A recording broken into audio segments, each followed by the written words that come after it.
What's up, YouTube? Welcome to Skyrim Mods Wheneverly, episode 211. 211 episodes later, we have one of the most groundbreaking mods I've ever seen in the history of modding video games. It may or may not be a sex mod, but that's not the point, alright? The point is, it's groundbreaking, it's innovative, it's next generation. My hat is still on sale. It's actually limited edition, which I totally forgot to mention last time, and I'm totally slipping this in. 9 days left. Roll the intro.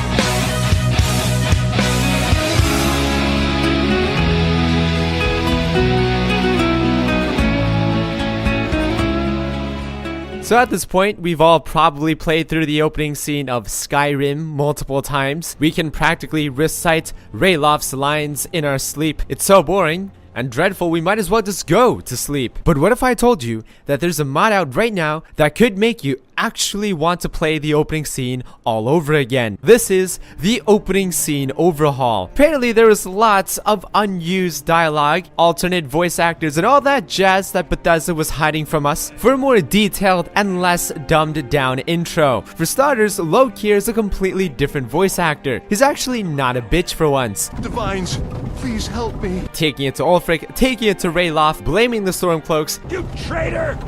You're the reason we're here! Unfortunately, he still gets shot down like a bitch at the end. Even the list guy, Hadvar, has a completely different voice actor. A kind of nonchalant, I really don't give a fuck that you're dying kind of voice though. Sorry, orders is orders. Too bad you got caught up in this mess. The vanilla one seemed a lot more sympathetic. I'm sorry. At least you'll die here, in your homeland. When you arrive at Helgen, this time around you can actually hear Elenwyn and Tullius having the conversation. You are making a terrible mistake. It's a really nice touch, but goddamn, must you have some sensitive ears. You must be Daredevil. In the vanilla game, NPCs are just like, hey, what's that in the clouds? What do you see? And Alduin is already on the tower. Now they say it before Alduin arrives while he's still in the sky, which makes a lot more sense. What in oblivion is that? Sentries, what do you see? He's also added a ton more reaction to the World Eater arriving. Screams of panic and chaos fill the air, Don't just stand there! Kill that thing! Guards, get it down! which adds more of a sense of urgency and fear, rather than it just going kind of quiet in the vanilla game. This time around, you'll also be greeted by a more touching scene between father and son. Instead of father being roasted and son running away, they'll exchange a few last words while everybody tells the kid to get the fuck out of there. Get off the road, boy! In the vanilla game, Ulfric says, we need to get going now. Now, I don't know if you guys have ever noticed or paid attention, but Ulfric never gets going. Now, with this mod on, he will actually follow you and you can escape together. He actually has dialogue for when he escapes with you and Rayloff. It's unbelievable. He's not just following you quietly, he says a lot. Between us and the dragon, not many Imperials will be getting out of Helgen alive. Which makes me wonder why they excluded this. Maybe because Ulfric following you in the beginning would make it too easy. But then again, this is kind of a tutorial area, which makes it even more awkward when my Ulfric dies. Like, what the fuck? At some point, the cave collapses and you and Rayloff are separated from Ulfric, and the rest is history. I was actually very pleasantly surprised by this mod. The beginning tells us more about the current conflict. The extra lines here and there really set the mood. The addition of escaping with Ulfric, all of the same result and the same timing, yet still a vastly better beginning. This is an incredible mod.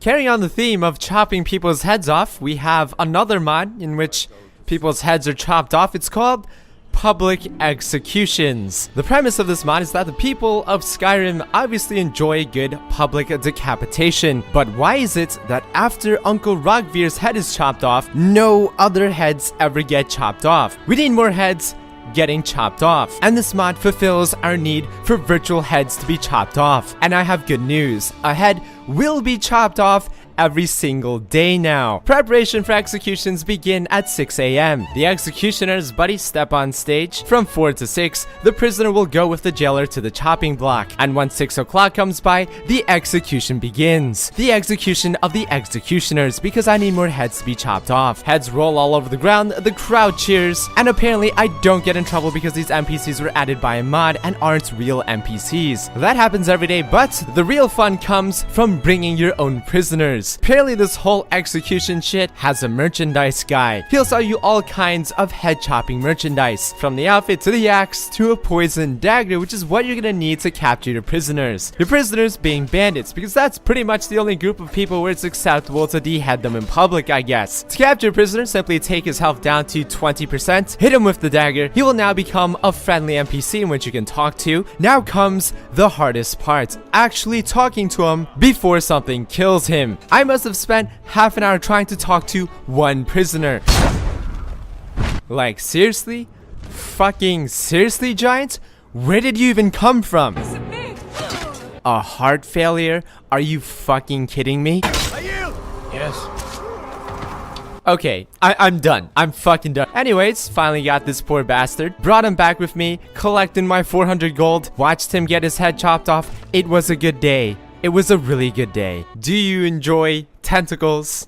This is Tentacalooza. Oh shit, wait a minute. No, it's Tentacle. Oh fuck. That's exactly what I meant to say. I totally meant Tentapalooza. This mod is, yeah, it's about tents. So how many of you guys remember Chesko's Campfire? Quite possibly the most immersive mod ever made for Skyrim. Well, Tentapalooza is basically gonna be its DLC, its add-on. So this pack includes everything this person has pretty much ever made. This includes 8 custom textured bedrolls in many different colors, a witch-themed campfire set, including animated magic effects, 3 chairs, a cauldron, mammoth's cheese with Pino's entire family tree on top of that shit. If you're playing like a Redguard, no racist, he has a dig site camping gear, which includes canvas tents and Ashlander tents. He also has a vampire tent. If you're a vampire character, you can't go wrong. You got your own goddamn coffin. You have placeable shrines, plenty of storage items, a pet bed. That's for you, Jessica Alba. You also have custom follower tents so that your followers will lay down when you do. If you don't, they sleep on the snow. That's right, Jessica Alba. Sleep on that snow, bitch. Just kidding. And probably the coolest tent is the Conjured tent, which actually isn't really a tent. It's actually a giant blue bubble. Comes with your own blossom tree, drink, and snow elf floor. And because these things are integrated with Campfire, you can interact with them, lay down, turn on the light, talk to your follower while you're laid down, toggle the view so that it actually makes your tent see-through like you're playing the fucking Sims or something. They're all craftable and obtainable through the Campfire system, whether it be with the tanning rack or using the survival ability. And a feature that I think is new with Campfire, you can even burn this shit down and get arrested for camping out at Ellis Heath's room. But who cares? I'm the Thane. You know how you keep getting steel armors in this game and they look exactly the same as everybody else's steel armor? It's like some factory out there in China's not China. In Akaviri is producing these things like hotcakes. There shouldn't be factories during this time period. Everything should be custom and individually made. And that's the beauty of this next armor mod. The Book of UUNP Iron and Steel Volume 1. So this mod actually adds over 223 unique armor pieces to the game. 70% of those will most likely be slooty. It goes from like a 2 to a 10 real fast. Now when you find a steel armor, you might not just throw it out immediately. You might actually check to see if it's a variation you might want. You might be a collector and try to collect every single variation of each armor. Variety is the spice of life. I think this is a brilliant idea, and this man does have some talents for mashing vanilla pieces. Next up, we have quite possibly the most advanced and innovative mod ever created for Skyrim. It's also a sex mod. But then again, all of the most advanced and innovative mods were sex mods. Just take a look at Schlongs of Skyrim. You controlled your dick with your arrow keys. The innovation was unreal. Alright, I'm lying, guys. It's not a sex mod. It is actually an animation framework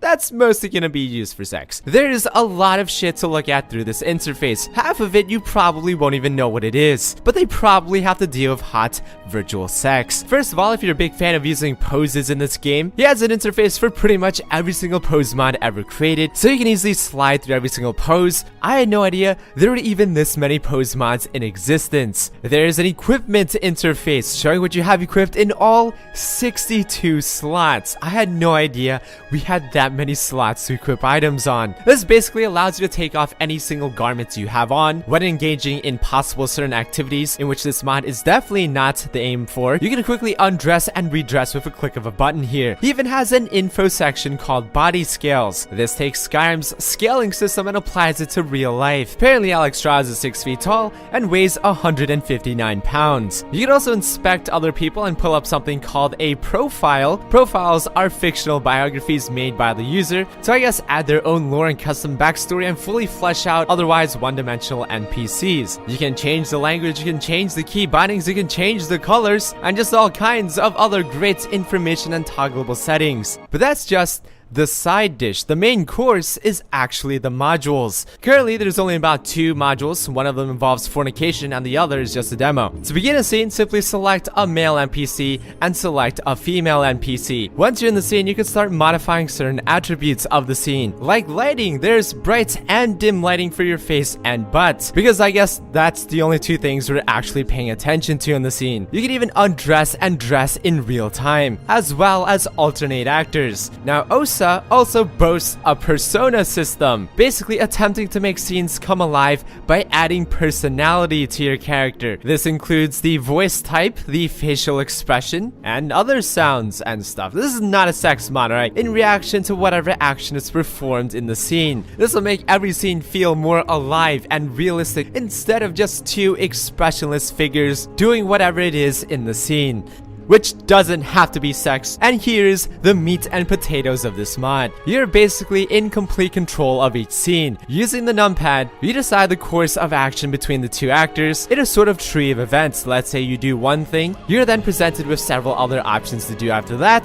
to create your own unique scene, which could be anything and not just sex. I will use sex as an example, which this mod totally doesn't have to be used for. You could go one way, or you could go the other. You can go from kissing to hugging, you could go from hugging to skull fucking. Like, it's completely up to you. The scene is all under your control. So right now, yes, there's only a sex module called O-Sex, but he does plan on creating some type of combat module, and hopefully the community will come together and create other great modules that don't have to deal with fornication. This is actually just one of the most impressive things I've ever seen in modding. This is just like when modding goes too far. It's become too realistic for me to handle. I'm just gonna quit like tomorrow. That is it for this week, guys. Hope you enjoyed all the mods featured in this episode, and I'll see you guys in the next one. Peace. Looking for some cheap games? Check out g2a.com. Use my code MXR for 3% off. There's a link down below.